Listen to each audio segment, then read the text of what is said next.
gig of RAM, I need to check out how many processors I have, which is not showing me. So I'm going to click Customize Hardware. Processors, I have 1. I'm actually going to give it 2. I'm running a Core i7. I can do that. Cores per processor, again, 2.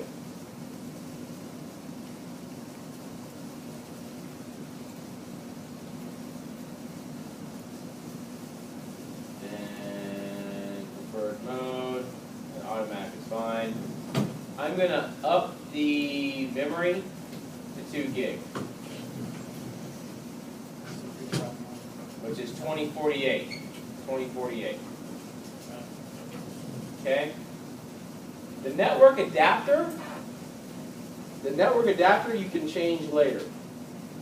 But for the most part, if you're just using your VM on your host machine to get out to the internet and everything else, NAT is the way you want to go.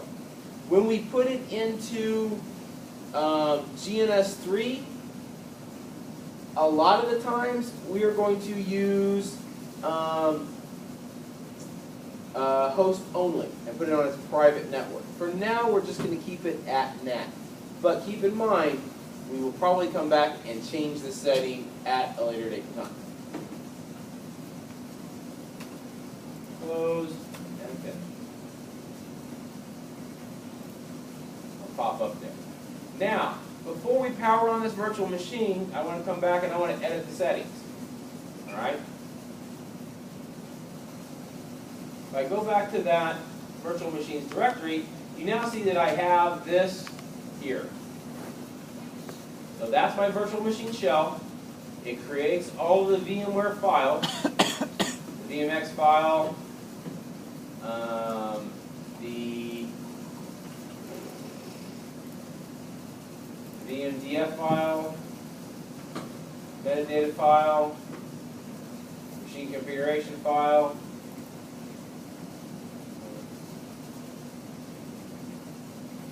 alright, and your LCK file, which is below that.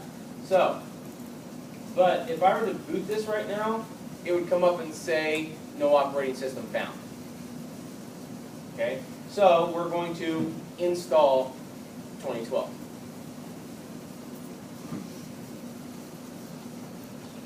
Go back to VMware. I'm going to edit my virtual machine. I'm going to go to the CDDD drive, and I'm going to tell it to use an ISO image file. And then I'm going to browse to that original folder that I created.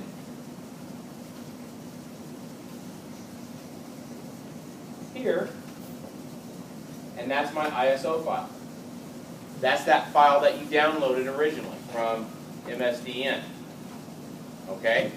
This is the same thing as if you were booting up the machine and installing the operating system with the DVD. This is where you actually, I guess, logically insert the DVD in. So, I'll click open.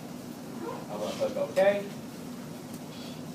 Now I can power this virtual machine on. And when it boots up, it's going to detect all the hardware that it can attach to. Just click OK. It's going to ask you, hey, you don't have VMware tools installed for this virtual machine. You can do that later if you want.